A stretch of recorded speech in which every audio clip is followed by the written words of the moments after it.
Happy Thursday, North Central Washington. It is the 26th day of October 2017. This is Wake Up Wenatchee Valley.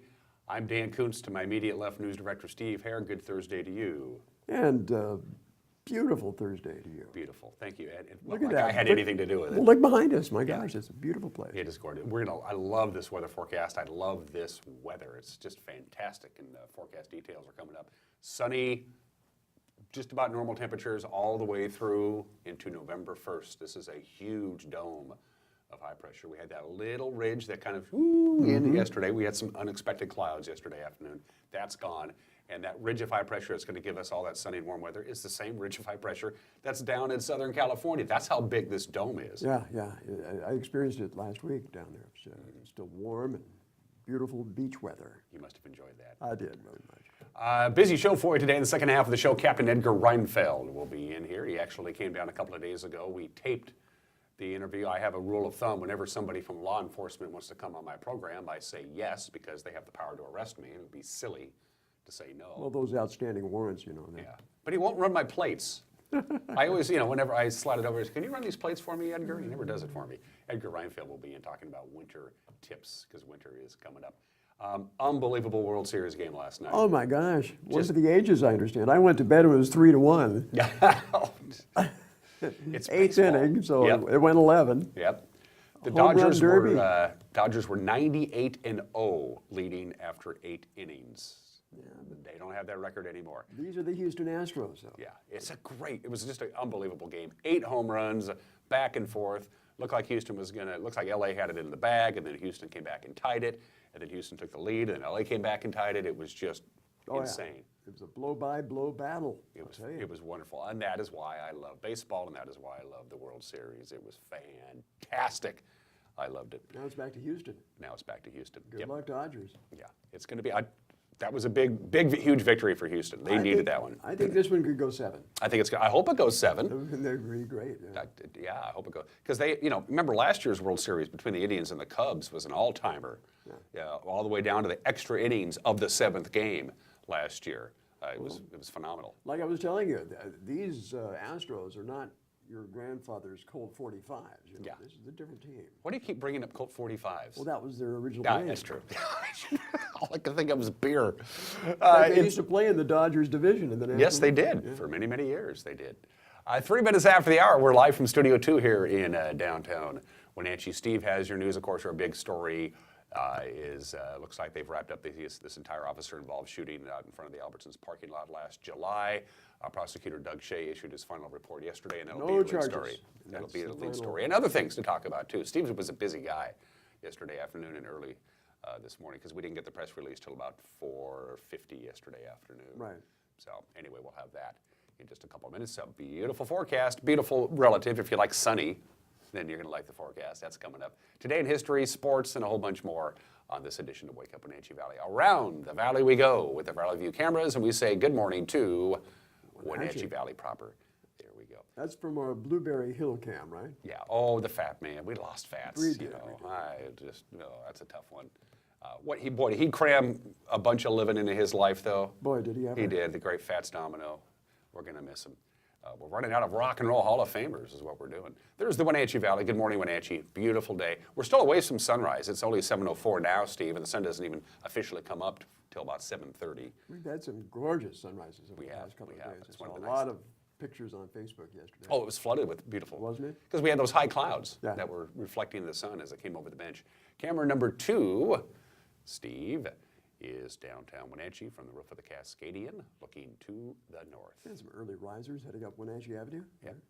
Thanks for starting your day with us here, by the way. And don't forget, we are on Facebook, and you can watch us live on nswlife.com, and we replay this show at 9 o'clock and 11 o'clock. So you have 3 chances to watch Wake Up Wenatchee Valley every weekday. Camera 3, and we find out together what we're looking at. That is Oh Me, Oh My. Oh, That's Omi Garden. That's Omi Gardens. That's Omi Garden. And there's the sun just coming up over the East Wenatchee bench. That is a slightly inaccurate photo in this respect, Steve. It's trying to let in as much light as possible. It's actually not that light in real life, but that's how the cameras are designed. Looking at some early morning traffic heading up the Chelan Highway, 97A. And finally, camera 4. And that takes us to, that's Waterville. Is that Waterville? That's the Waterville camera pointing back down towards the Columbia River. And that would be what? Entiat? Yeah, pieces of Entiat there. Well, if you look carefully, you can see the Entiat Hilton, and you can see Entiat International Airport. And just a brief look at Brief. Yeah. So there you go.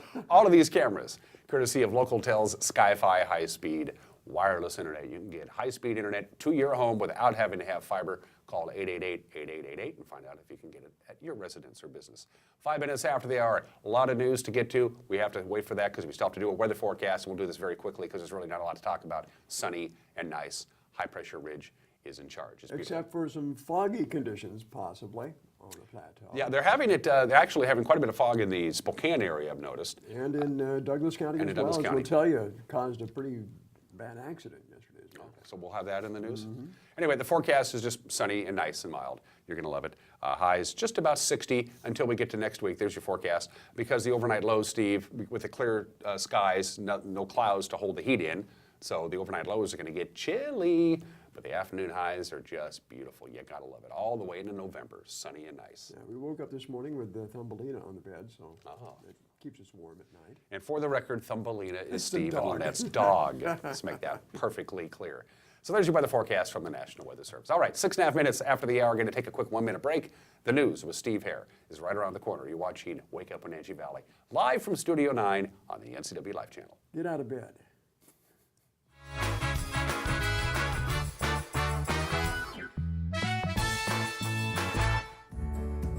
Having a relationship with your pediatrician is so important. Feeling that sense of trust, that is priceless.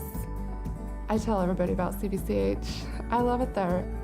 When I make an appointment, I don't have to take an entire day off. As a working mom, my life is really busy. Family time is everything. That's what we all work towards. And I feel like CBCH respects that.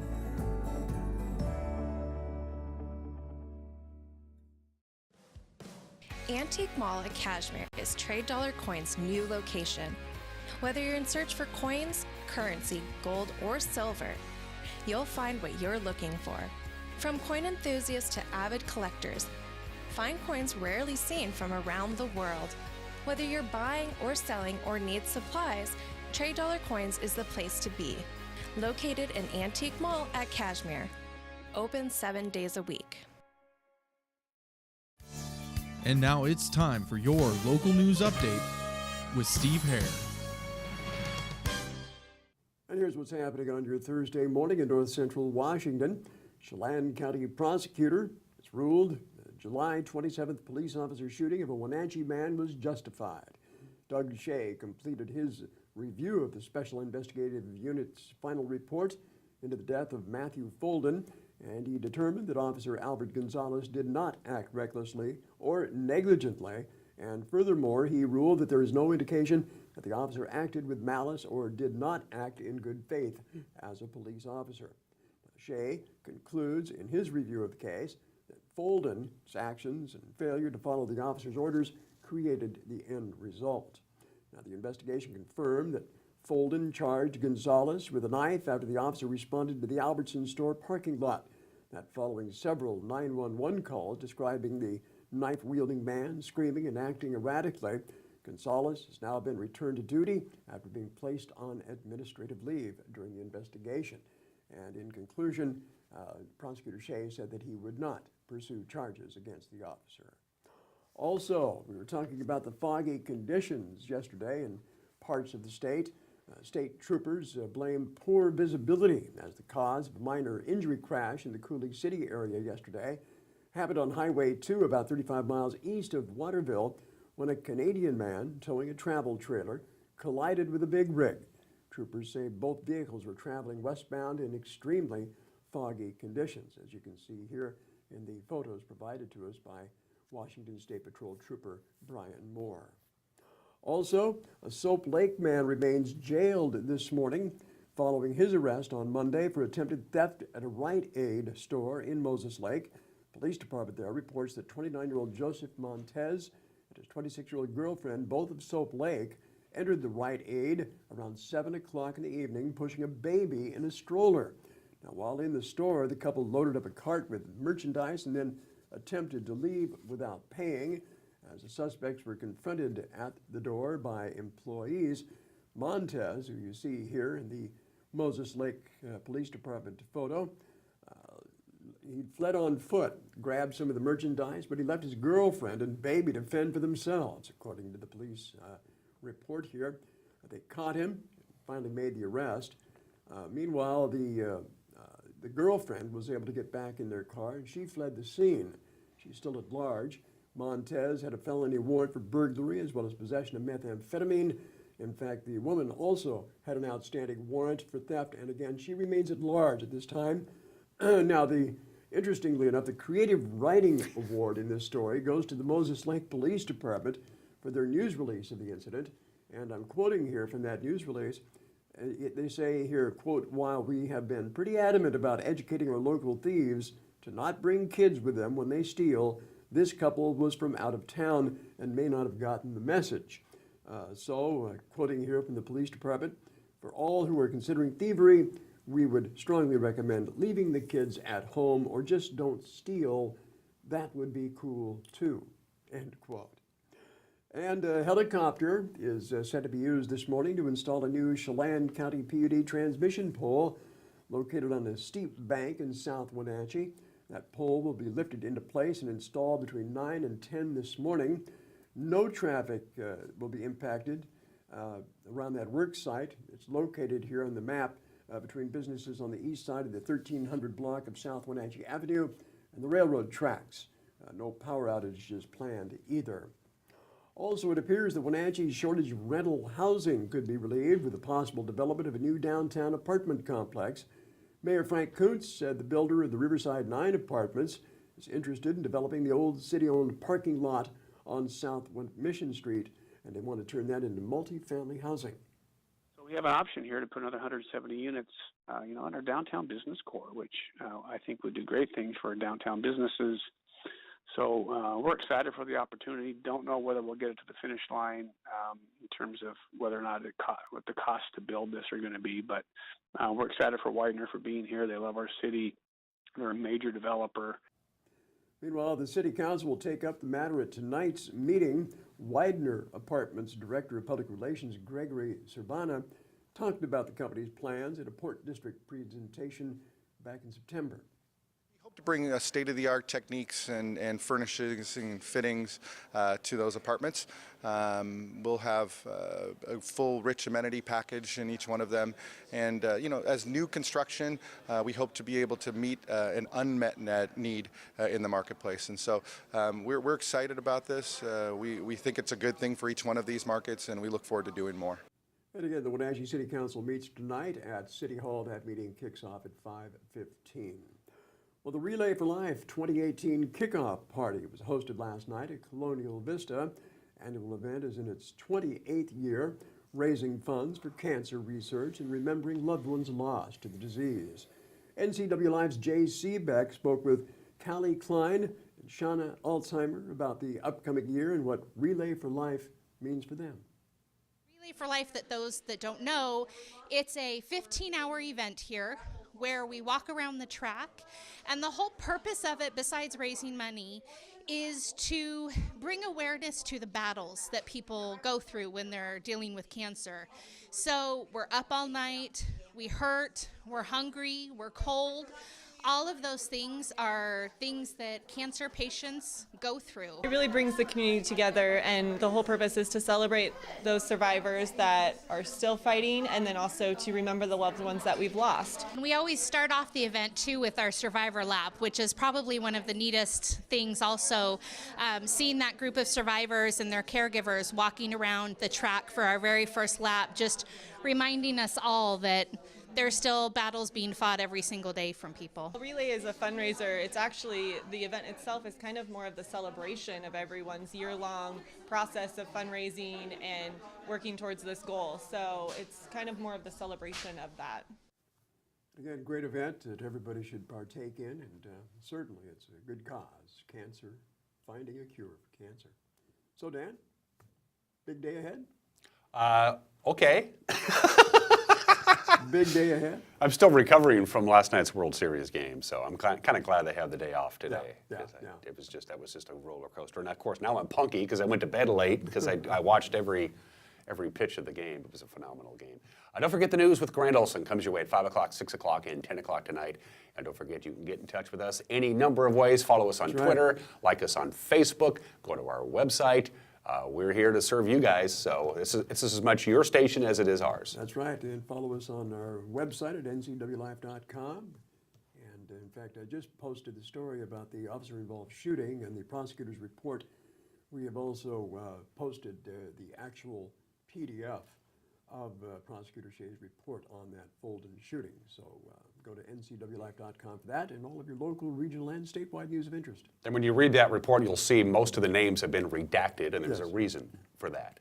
There's a reason for that. 16 minutes after the hour, 1 minute break. When we come back, sports and everything else you expect on Wake Up Wenatchee Valley, Thursday edition on the NCW Life channel.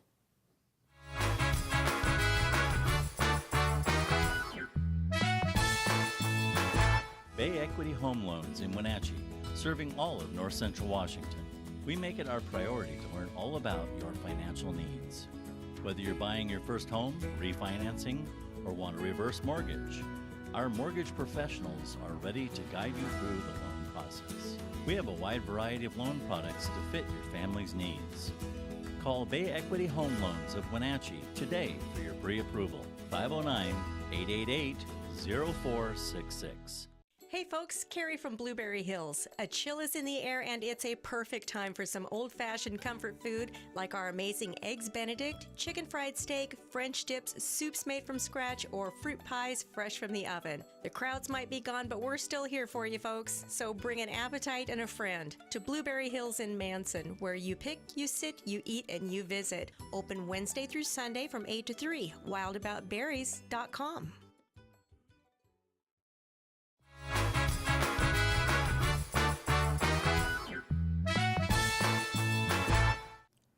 "17 minutes after the hour, we are back on Wake Up Wenatchee Valley on this Thursday. Let's do sports. A couple of local athletes again were named the WIAA Athletes of the Week. Congratulations to Eastmont's Devin Schneider. He was selected in football. He had a great game for the Wildcats against Davis last Friday night. 22 rushes, 275 yards, a couple of touchdowns, a 50-yard touchdown reception, and an interception on the goal line. Nicely done, Mr. Schneider from Eastmont. And Cascades, Emily Gaines was selected in soccer.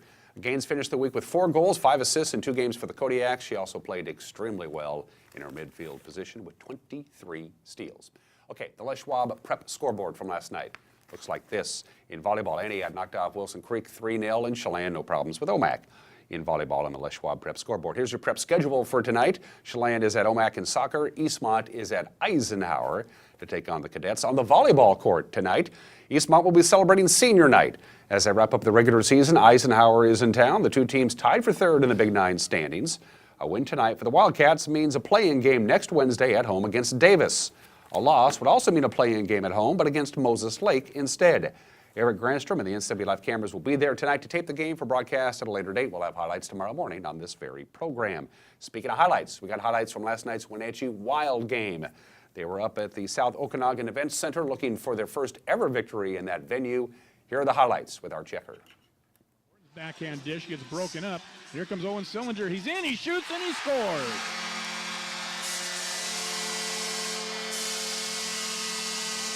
Cleared out through center. Here comes August von Ungern Sternberg. He's in alone. A breakaway. He shoots, and he scores. Period. Game tied at 1. Played by Hessler, who stick handles on the back wall. Slings it back to Sasaki. Snapped over Demon. That shot. Score! Tipped on the way through. I think Vanderbeck might have got it.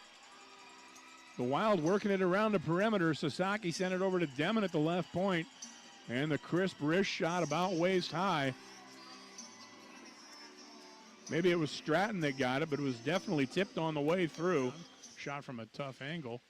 And Park wasn't sure where it was. Then he finds it, and it goes in. Boy, the first shot, Park wasn't sure where it was. And then the V's collected the rebound over in the left wing corner and just kind of threw it at the net in a low crawler. I think it was Botan that drove it home. In front shot, loose in front, and then Weatherby comes up with it. Back behind the net, wrap around attempt, he scores! Jasper Weatherby! Boy, he faked out Shield. He acted like he was going to cut around to Shield's right. Shield bit. Weatherby came back over on the near side, tucked it in underneath on the glove hand side. And the Wenatchee Wild win it in double overtime by a final score of 3-2. Great victory. It's always nice to win on the road in the BCHL. The Wild is still on the road. They got the Vernon Vipers tomorrow night. And then, of course, they are back in town for Pink at the Rink. Our friend Arch Ecker will join me via Skype on tomorrow's Wake Up Wenatchee Valley. Looking forward to that. It is Thursday. That means hockey night.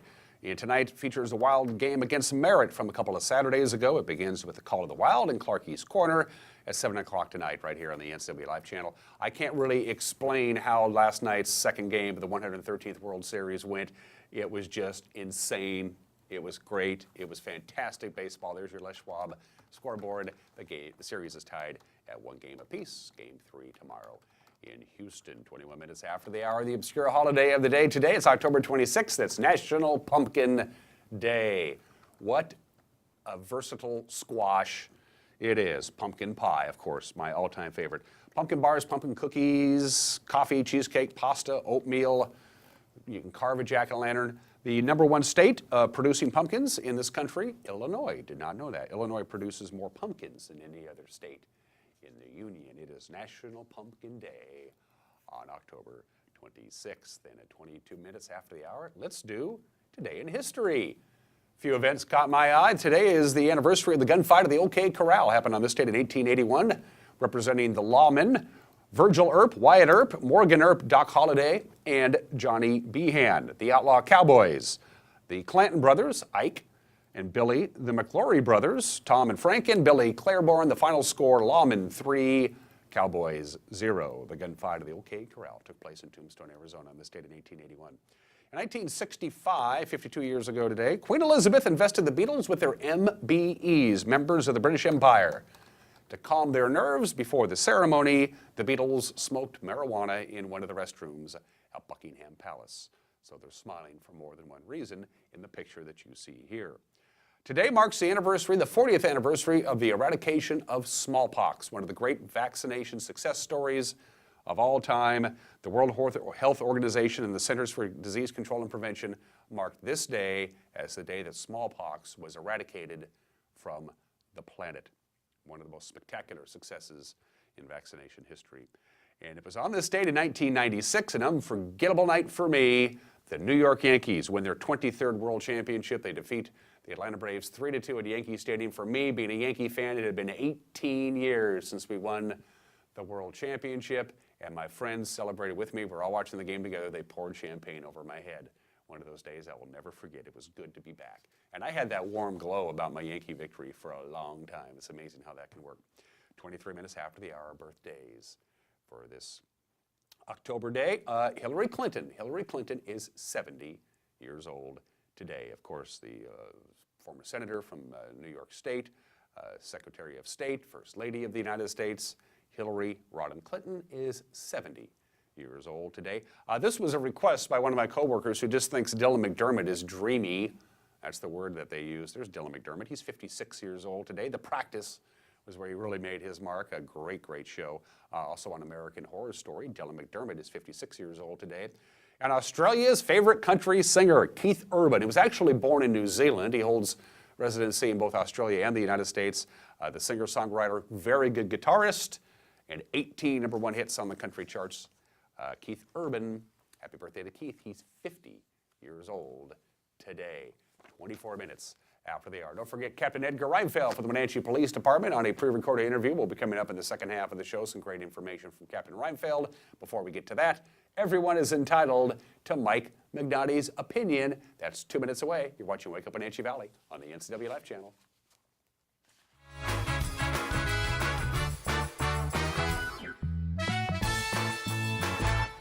Hey, this is Justin at Club Crow Bar and Grill reminding you it's your place for famous blues, brews, and barbecue.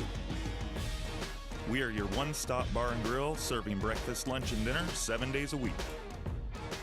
Jam sessions and live bands playing a wide range of music. If pool tables or pull tabs are more your thing, we have you covered. Enjoy the fun and food at Club Crow Bar and Grill in Cashmere. Stop on by today. So, how you guys doing? My job starts in Portland in a month. Can we find a buyer that fast? I think we're good. Our CBX app tells us who the best potential buyers are. We can pinpoint where the hottest prospects are located, right on this map. 2 cities over. It even lets us set the most accurate price. Wow, it really does all that. It really does all that. Well, help us pack? We're working on that. Quality, comfort, style, service. This is the Crown Furniture difference for more than 50 years. Their commitment to you is to provide the best furniture and mattresses the industry has to offer at a great price. Shop Crown Furniture today to experience the difference. And remember, free setup, delivery, and haul away in their service area is just another way they show they care.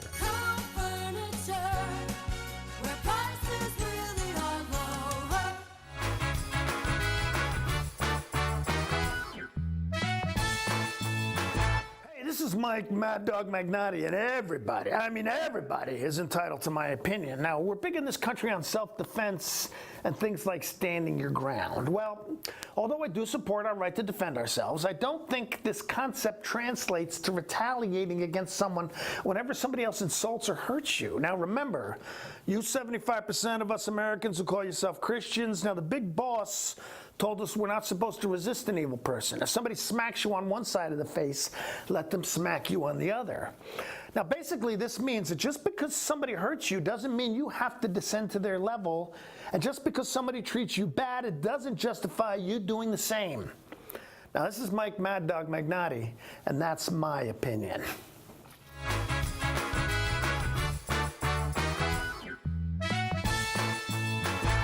Hi, I'm Lonnie Boucher, attorney and owner of EstateEdge.com. If you died unexpectedly, who would take care of your estate, your minor children? EstateEdge.com is your online resource to obtain a simple will and other important estate planning documents. Having a will allows you to plan in advance for the protection of your estate and the care and custody of your children. For your peace of mind, go to EstateEdge.com today. Können Sie mir das Problem sagen? Meinen Zylinder überschwingt. Flute, ich habe mein Fugen verloren. Keine Sorge. Global Car Care. We speak your car's language. Fragenschlüssel.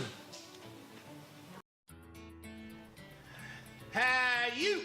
Well, I got a leaky transmission, my head gasket's shot, and I could use some new brake pads. That dog don't hunt. Global Car Care. We speak your car or truck's language. No matter what your age or ailment, when you wake up each day with a sense of purpose, life has meaning and joy. Just wait a while, it'll get in the hole somewhere. Helping you do this is our purpose. Highgate Senior Living, each day to the fullest. The best thing about my life right now is me.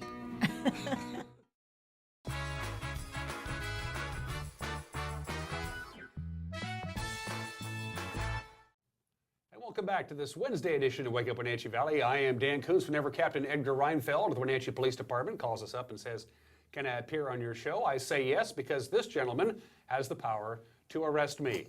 So it's a no-brainer. Captain Edgar Reinfeld for the Wenatchee Police Department. Welcome to the program. Thank you. Good morning. The last couple of times we've had you on, it was serious, sober law enforcement talk about this, that, and the other thing. We don't have to worry about that today. We're talking about looking forward to, as most of us are, winter. Yep. And what you need to do and what you need to know to make it through safely. It's the timing couldn't be better, because we were just at the office today talking about what a lousy winter last winter was. Yeah. What a pain in the rear end. I enjoyed last winter. Why is that? Last winter was like winter when I was a kid here, in that there was snow on the ground and there was snow everywhere, and you had to clean it up and deal with it all the time. I, just like everybody else, did not really enjoy digging out the berm occasionally. Mm-hmm. But no, as far as having a winter and having an actual winter, I thought it was great. We had snow. We had it for a long time, and it was cold, and it was a legitimate season all by itself. It's funny you bring that up, because the last time I had you on, we were just transitioning into summer, and I remember asking you specifically, does crime in general in North Central Washington, Wenatchee specifically, go up in the summertime? You said it does in a way, because there's more free time, the weather was warmer. that kind of stuff, does crime go down in winter? It does, for the most part. The funniest thing is almost every year, the first measurable snow where you can see it on the ground and people can walk through and leave tracks, someone will go out and prowl like 20 cars. And then we'll spend the night driving around following the footy prints till you catch up with them, you arrest them, and you drive all the way back through all the footy prints and go, is this you, is this you? And we know it's them, have them go through and say, yeah, it was me. It didn't happen last year. It was the first time I can remember in my whole career where we didn't have the, hey, it snowed, let's go prowl cars and leave prints everywhere. Yeah. We have some crime every year right after it snows where we end up having the footy prints everywhere and you just follow them and do your thing. No, I really enjoyed last winter, but last winter was also a really good illustration that being prepared for winter is important. We're really, really fortunate here. We don't do the extended power outages for most of your viewing area and most of the region here, but we have some that get caught up with it. So as we start thinking about winter, there's some big areas we want to talk about. The first thing, winter is coming. Mm-hmm. It's on the way. It should never catch anybody by surprise. It shouldn't, and it really would have been really easy to say it will surprise you before Saturday when it rains so much. Yeah. Before that, yeah, we had 120 days or whatever of sunshine, and it's ridiculous, and it's just dry and no rain, and then we got pounded, and everybody learned if their gutters were clear and everything else all at once on Saturday. So it's the time to start looking around the outside of your house. It's the time to consider taking the hoses off the house overnight so you don't freeze something and break if your plumbing's not that great. It's time to consider what you're going to do to insulate your faucets, get the storm windows out, do all those little things. And then while you're doing that, think about the big picture things. There's really simple preparedness stuff that anybody can do. Part of it's just having enough groceries in the house and having enough groceries that don't absolutely require electricity to be edible. It's great to have a freezer full of frozen food, but if the power goes off for 24 hours, how edible is any of it? Depending if you have a barbecue you can set up outside or something, there's options, but it is difficult. So the big messages we want to put out, this is a variety of local agencies, including the Chelan County Health District, or Chelan Douglas Health District, Chelan County PUD, the City of Wenatchee itself, emergency management. We all got together here and talked through and said, these are the messages that really need to go out before winter. So for us as a police department, slow down. Yeah. Just slow down. Drive a little slower, leave more following distance. Just slow down is where we'll start. Now for in your car, especially if you're traveling outside the city, if you're going to be going over the pass or whatever, have an emergency kit in your car. And that emergency kit basically needs to contain water, food, a source of fire, and blankets. Just a way to try to stay a little bit warm for a little bit and a way to have some food and water. Because you can get stuck on the pass just for avalanche control, even for 3 to 4 hours. And if you don't leave with a full tank of gas, always leave with a full tank of gas. But if you don't, you need to have the ability to ride it out. And if you have a little wing ding of an accident, and the law enforcement is called flares. It's amazing. Flares are such an easy, because you want the other people to see you. Something for visibility. The reflective triangles, something like that is great. Flares are fine and dandy. They do burn out, they do break down, and then you're carrying around a flammable mess in your car. And so we don't even carry flares. The State Patrol does, out on the county does, out there in the outlying areas where speeds are higher than that. But we quit carrying flares in our patrol cars years ago. They get crushed, and then they're kind of dangerous. And I'm all for it if you're going to be on the open road, but just take care of them, inspect them, be sure they're not falling apart. This is the time of year to inspect everything, not just your house, but that. Chelan Douglas Health District and the American Red Cross both have exceptional information about building preparedness kits, whether it's for winter, for natural disaster at home. Ready.gov in particular and FEMA.gov both have exceptional resources that will go through every potential disaster and what you might need to have. Last week's Great Washington Shakeout exercise on the 19th was an opportunity for people to think about where they're at. The message in our workplace was, look around. What's above your head that doesn't need to be above your head that might fall and bonk you on the noodle if the building starts shaking too long? It's the same thing walking through your house. What if, and okay, I have something to deal with it or I don't. And I see this every winter because I get to work early. The car's not quite warmed up yet. It's the dead of winter. You've cleared your windshields. You're safe to drive. You run into the quick little 7-Eleven or the AM/PM and to grab your morning coffee and a newspaper, and you're leaving your car running. You hear and then next thing you know, you go out and your car ain't there. The simplest thing to say possible is don't leave your car running with keys in it, period. Yeah. Don't leave your car with the keys in it. So many people have remote start systems now. They're pretty darn safe. It's pretty hard to drive off with a car that's started on a remote start and get very far. But do not warm up your car and walk away from it. Do not walk away from your car at the convenience store And 7-Elevens are all built the same with a big curtain wall of glass in the front, so everybody can see if they're being robbed or whatever else. It's part of their look. And you can see your car, but if you're inside waiting in line and somebody hops in your car and takes off, there's not going to be a lot you can do about it. I don't want to put you on the spot, Captain, but how many of those calls do you get a year in the wintertime when people go out to warm up their car to drive to work and they come back out 10, 20 minutes later and the car isn't there? How many of those do you get? Absolutely, the first good freeze of the year, the first good week where it freezes and there's heavy frost, we will get several stolen vehicle reports. And in fact, it can be daily. The worst, I feel awful for people, but we'll have stretches where one guy will literally get the car here, steal it, drive it, a few blocks away, see another one's warming up, trade, grab that one, and just basically ping pong them around. It's joyriding, if you will, but they're not really stealing the car to do anything with it, but they're moving them. And then, you get the one stolen report, and you're looking around, you get another stolen report, you drive, okay, we found the first one, now where's the second one, the third, fourth, and fifth? And that doesn't happen every year, but it happens frequently. Every single year, though, we have vehicles stolen that have been left to warm up, and it's just not a good idea. After the first snow of the year, and actually throughout the course of the year, I walk to work. I have a fairly short commute. There's no reason for me not to walk to work. For one thing, it's good exercise. I live in an older neighborhood. It's a good neighborhood. Everybody kind of keeps an eye out for anybody. But I notice when I'm walking to work and it's dark, only about half the houses in my neighborhood actually have their porch lights on. The others don't. And that always makes me scratch my head and say, why isn't your porch light on? Porch lights are really useful. For one of the winter preparedness side things is power outages. Leave your porch light on, turn off your furnace so we don't blow everything out and start over. But leave a porch light on, it actually allows the PUD line crews driving around to go, well, there's electricity there. Yeah. But at home, lock your door, lock your pet door if it's latchable. Don't leave and leave your pet door available, because we've had burglaries like that. But turn on a porch light. It's an amazing tool that can provide the illusion of your home, but on top of that, it also provides a little bit of visibility at your property, makes it a little bit less likely you're going to be a victim of a burglary or other property crime. This happened to my neighbor a number of years ago for the Christmas holidays. She got a big flat screen TV set. It was beautiful.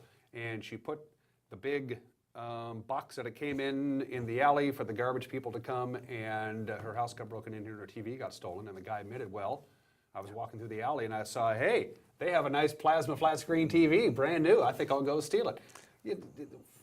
All she had to do was probably cut the box up and put it in the garbage can, but is that something else we need to keep an eye on? It's an interesting thing. We have package thefts every year, and it happens all over the country. It happens probably all over the world, for that matter. Crooks are smart in their own way, and they're well aware that everybody and their brother is ordering everything right now that's going to come in a box and get landed on the porch, and most people will be at work. So come get the box. It's the same thing with the afters. For me personally, if it's something expensive that shows up, the last time I bought a TV was fairly sizable from Costco. Get the box, get it home, and start thinking about breaking it down or leaving it out for the guy. And I'm like, you know what? There's a cardboard-only recycling bin at work. I threw it in the bed of my truck, drove straight down here, broke it down, pitched it in there, just so that it wasn't sitting out there to be bait for somebody to look at and go, they have a new toy. And so it's funny. People wouldn't leave. They wouldn't tackle the receipts for everything you bought in your house in the last month on the front door of your house, just for people to see and go, oh, hey, that stuff's in there. But leaving the big box out there by the trash can be very much the same. I order a lot of things online, and I have it shipped to the office, because that way somebody is signing for it and it's there. Absolutely. And it's as simple as it's... Right, it's not going to sit on your porch while you're down here. It's going to come here, and you can pick it up and take it home. Exactly. The snow was coming. Briefly, the city ordinance for the city of Wenatchee proper, again, we're talking to Captain Edgar Reinfeld, on shoveling your walk. You got, 24 hours after the last snowfall? It's got to be picked up within 24 hours. It's an interesting thing that it's a code enforcement deal. It's not with us. We have no enforcement authority for it. Though people will call us, we'll go talk to people and try to, gain compliance with, hey, throw the snow in the yard, don't throw it in the street. The rules all changed a couple years ago, and the most important thing that people are still used to, they would throw all their snow in the street from their driveway, which of course the snowplow gives back. That's the gift of the snowplow. And then they turn around and throw it back out in the street. And the ordinance changed a couple of years ago, said any snow removed from the roadway needs to go onto your property. So any snow removed from the sidewalk, put it on your property. By the time the city builds a berm, if you have a planting strip, and there's a planting strip that's mounted with snow, fine, move some from the sidewalk into the planting strip, but move most of it to your yard. It really is the easiest thing. The trick to keeping the snowplow from digging you in, except when we get a lot of snow, like last year. We did last year. Right, my wife called me one day and said, I can't get in the driveway. It's like, we got you a sport utility vehicle again, so this would not be an issue. Fine, I'll run up there. I was at work, but I was actually getting in the car to go somewhere. I drove up there, and there was 3 feet of snow, 4 feet wide, packed in the chute of our driveway. And I was surprised because I'm really diligent about working upstream, at least 30 feet from the edge of my driveway, throwing all that snow in the yard, but there was so much, it was carried down from God knows where and deposited in our driveway. So we cleaned that up, and then that night I went out and dug out my whole parking strip, the whole length of our property, and didn't have it happen again. But it's difficult. We understand there are people who have difficulty. Not everyone's capable of actually removing the snow. No police officer is going to come fine you for not removing your snow. This doesn't happen. Usually arrangements are made with the service club or... Code enforcement may come talk to you, but again, it's an overwhelming process as well. There's so many that aren't cleaned up. The thing that I would say for homeowners is know that where the city has said it's your responsibility to keep the sidewalk clear, that they could incur some personal liability if somebody got hurt falling on their pile of snow they didn't pick up. But it's difficult to deal with the quantity of snow we had last year. It's difficult to deal with the quantity of snow like we had in 96 and 97 where it was many feet of snow in the city. Do your best, try to keep up with it, keep yourself safe, and keep yourself from having to deal with going in the driveway. It's bad enough somebody else slipping and falling on your sidewalk and getting hurt. What if it's you? Is it the property owners or the occupiers of the property who are responsible for cleaning the sidewalk? Do you know that off the top of your head? Ultimately, it's probably going to fall on the property owner, but realistically, a tenant or a lessor of some sort takes on a lot of that responsibility with the property, and your rental agreement might say you are responsible for maintenance of the yard and whatever else you're going to maintain it, and then I would say it falls right back on that renter. Which brings up a perfect, even though it's a really tight housing market, there are abandoned houses or abandoned stretches of land that has a sidewalk in front of it, and do people shovel those? I mean, is that...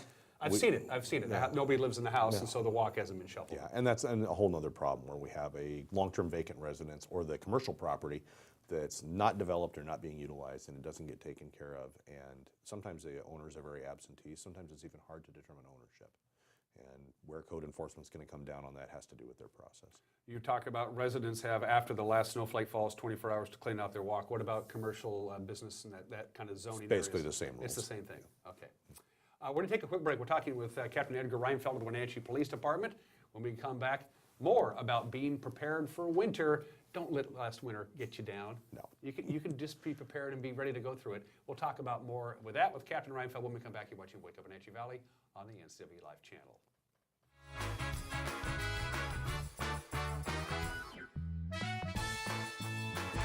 To NCW Life News, I'm Grant Olson. Of the NCW Life Legislative Hotline, I'm Steve Hare. I'm Eric Grandstrom with NCW Life Sports. And now, your weather forecast for north central Washington. We're here at the downtown fire station right now. Dry and warm weather pattern for Friday. Considering that we're supposed to be 103 degrees today, how do you keep these guys cool? And this just in, traffic is slowed in the Orondo area as firefighters attack a brush fire. Right here on NCW Life News. It's a spectacular good time all month long in Cashmere. Scarecrows will be waiting for you throughout the town. Silly ones, spooky ones, and everything in between. Yes, it's Scare Crazy in Cashmere. Bring the family and find the scarecrows all around Cashmere. And be sure to stop by these fine sponsors. The Antique Mall at Cashmere. Come find your treasure. And Club Crow Bar and Grill, home of the blues, brews, and barbecue.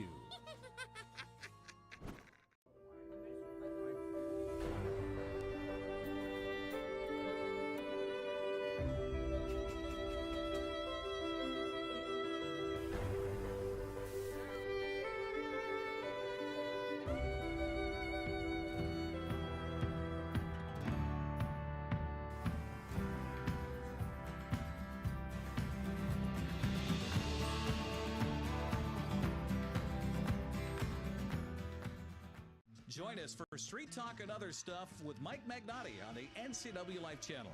This former police sergeant is plugged into not only the world of the streets, he's an actor and connoisseur of the arts. So join Mike and his guests for, well, Street Talk and Other Stuff. Mondays at 10 a.m., Tuesdays and Thursdays at 2 p.m., and Wednesdays at 5:30. It's Street Talk and Other Stuff with Mike Magnotti on the NCW Life channel.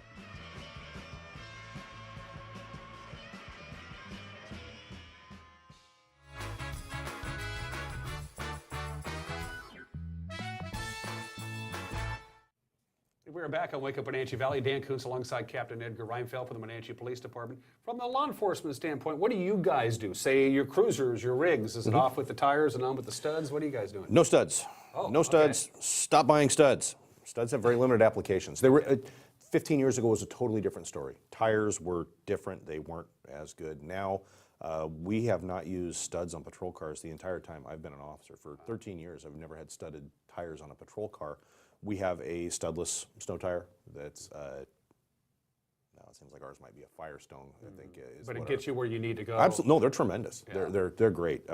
Studs are a great thing for getting started. It's just like four-wheel drive. Studs will help you get started when it's really, really slick, but they won't help you stop at all.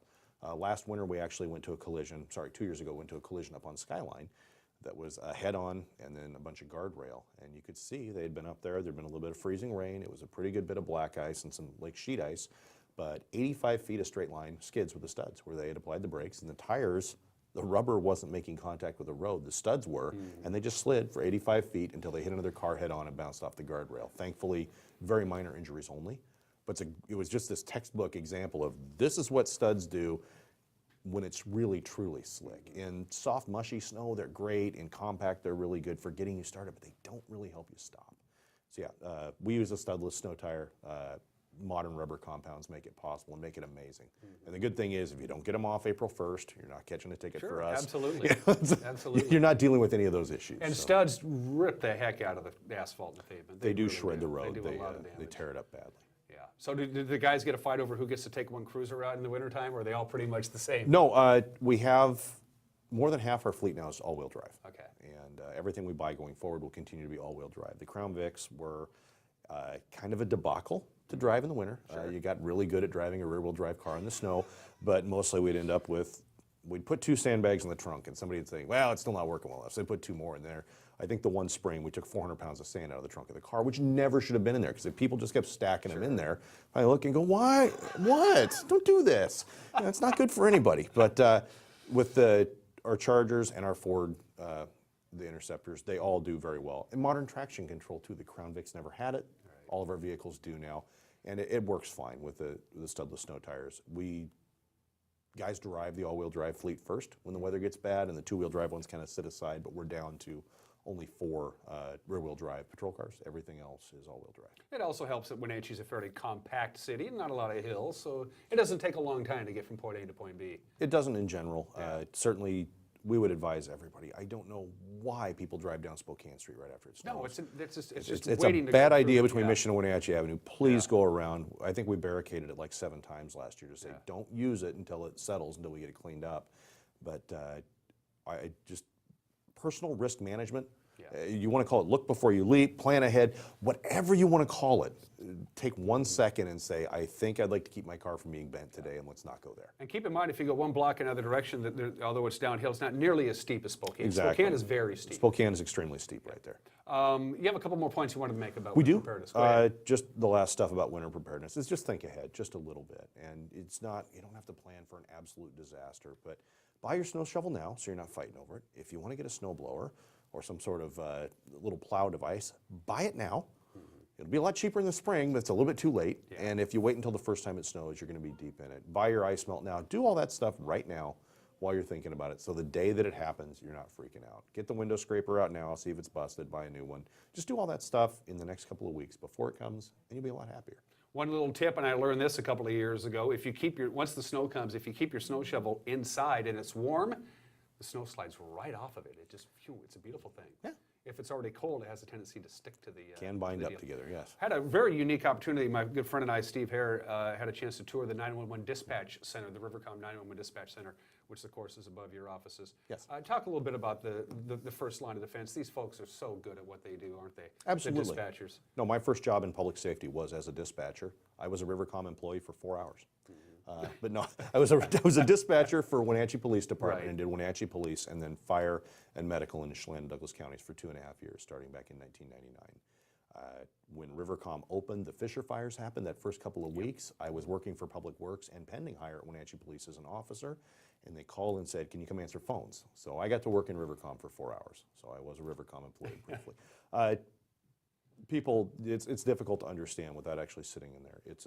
It can be a very stressful job. It can be a very rewarding job. You're locked in a space. There's no going outside and catching a breather, really. It's not necessarily going to happen all that well. Your shift is pretty much in the chair in front of now, I believe, 4 or 5 displays at each workstation. It was 2 at the time when I was a dispatcher. with a whole ton of phone lines, and it's hard to say enough. They say that dispatchers save seconds and seconds save lives, and it's true. They have made great strides in improving their fire dispatch times through both counties, through a lot of really proactive measures to make sure it got better. And we can't work without them. But we can't work without the public either. If people don't call us to let us know there's an issue, it's very hard for us to know what we need to go deal with, and then they channel that information to us, enter that critical link. The biggest request I would have for everybody in the public, if the dispatcher seems like they're asking you 20 or 40 or 300 questions, answer to the best of your ability. It is being asked for a reason. They're not sitting there interrogating you. And I know it's difficult to give up your full name and date of birth and address and confirm your phone number and ask about another phone number. But we have our local database. There are more than 1 million names in the local database. There's 100-some thousand people in the 2 counties, but there's 1 million names. Some places will find a single name record's been duplicated as many as a dozen times, and we're continuously going through and trying to clean that up. If we get that full identifying information, we can tie it to one name record in the local database, and then we're done with it. And when we look up you next time, oh, that's the right name record, and it's all good, and we don't continue duplicating the effort. When you call 911, there's an emergency, and we need something taken care of right now. My guess is 90% of these phone calls are coming from cell phones and not a traceable landline. Sure. So if you're calling Rivercom 911 on a cell phone, the first thing you probably want to tell them is where you are, right? Because they can't trace cell phones for the most part, can they not? Or Actually, where are we with that with technology? modern cell phones, and it's phase, we're in 2 or 3. I haven't been in the dispatch business for a while, so I couldn't tell you exactly what the title of the current technology is. No, the GPS accuracy is very good on cell phones in general when you make a 911 call. There are anomalies, of course. There are networks with weak signal, and they just kind of, they're somewhere out there. But no, 90% of the time now we're getting a very good trace, a very good lock on it in very short order and can get to a relatively small area. The ones we have real difficulty with are the 911 only phones. It's a phone that's not active but can still talk to a network. And do not give your old phone to a child, period. Oh, yeah. Don't do it, because we'll play chase the 911 phone, especially the older phones that still somehow have juice in them. Still, some kids able to dial, and they're 3- and 4-year-olds. They have no ill intent. They're just kids screwing with a phone, but they manage to dial the emergency line, and we end up knocking on doors in a whole neighborhood trying to figure out. A modern phone, you know, like my personal phone, a modern Android phone, or my work phone that's over here, my work iPhone, they both cough up their location pretty easily, and we just need to verify it, though. That's why they're asking 911, what is the nature of your emergency? And then second, where are you? Yeah. Why did you call? Where can we find you to help? Yeah. So. Anything else, Captain Rifle? Just a couple little things. Go right ahead. Friday night we have our first ever Special Olympics fundraiser, horse races. Horse races at the Wenatchee Eastmont Battle of the Bridge football game. If you've seen any old-timey movie with a horse costume with 2 guys in it, we're bringing that to the Apple Bowl. It's a 50-50 fundraiser. They will be selling raffle tickets, and the winner will take 50% of the proceeds. Meanwhile, at halftime, 11 teams, so 11 local pairs of first responders will be going from one end zone down to the other one and back. So a 200-meter race with one guy standing upright with I guess the head of these things just flops all over the place. And then the guy in the back bent over racing, holding on. It could be NASCAR on a bad day out there. We could have horses down left and right all over the place. To heck with a football game. I'd pay admission to look at that. Exactly, and that's kind of the hope that people will come. So it's a Special Olympics fundraiser for Chelan Douglas Special Olympics. Anything you donate there, the money stays here, just like we did with Tippecanoe last weekend. And then just a reminder, as we talk about winter preparedness, Halloween's the first phase of this. Everybody knows by now it's getting dark plenty early. Next Tuesday is your opportunity to trick or treat with your kids downtown from 3 to 5.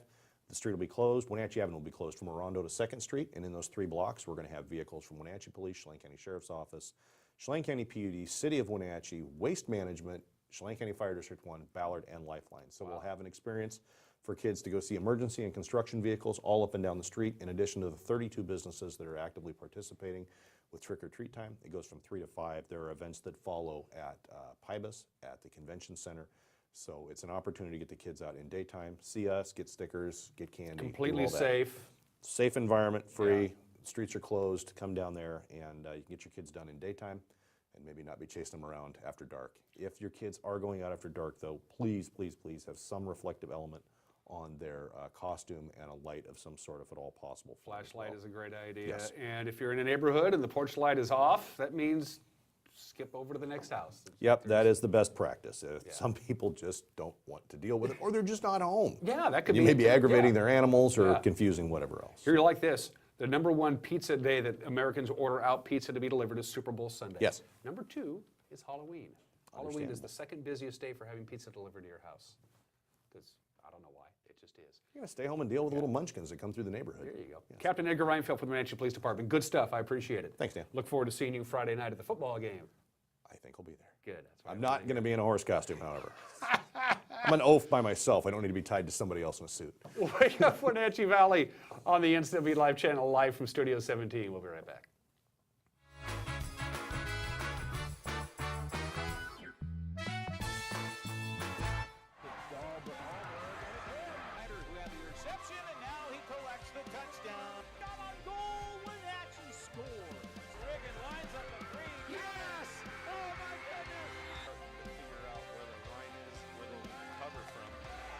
Sliding on the bottom, and he got the pin. Swung on and hit hard to left field. Caught out there in left field. The shot is over. And Wenatchee Valley wins it. On the NCW Life channel, your local TV station.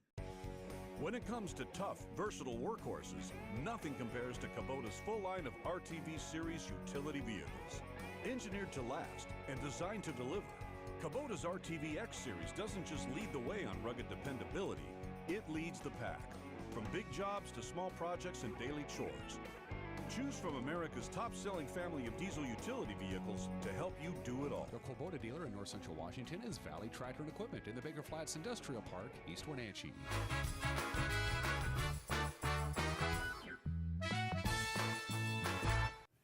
And we are back live here from Studio 17 in downtown Wenatchee. The interview you just saw with Captain Edgar Reinfeldt was taped a couple of days ago because we like to work around his schedule. It was a great interview. He had a lot of good information for folks. A lot of material there. Yeah. So, are you ready? You live in a fairly, I don't want to say ritzy neighborhood or hoity-toity neighborhood. Far from it, yeah. Yeah. But do you get a lot of trick-or-treaters on Halloween? We do, as a matter of fact. Very popular neighborhood. It's fenced in, not gated necessarily, but get a lot of kids. It's really a safe, family-type neighborhood. So, yeah, we get a lot of kids. Good. I enjoy it. Do you? I'm the guy that doles out the candy. Oh, okay. And I've been out front kind of decorating the front yard a little bit to make it just scary enough, but not too scary for the little one. Do you make the kids do a trick before they get their treat? Because there are people who do that. No, absolutely not, no. We had somebody in our neighborhood who did that, who just lived right down the street, and we go off trick-or-treating, and you don't get your candy bar until you do a trick. Oh, goodness, I get a kick out of some of the costumes they're wearing now. Oh, yeah. We did a little story from the costume store last week. Yes. It was a lot of fun. And they're open until 11 now, so you can go to 11 o'clock at night and get a costume there. Get my Donald Trump mask, and that'll scare people. Best one I ever had in my house, and I've told this story before. This was 25 years ago, at least, even longer. A kid came to my door dressed as Don King, the fight promoter, and he was perfect. He had on a three-piece suit with a vest and a with big hair gold up here, chain, big oversized glasses, hair straight up and frosted at the top.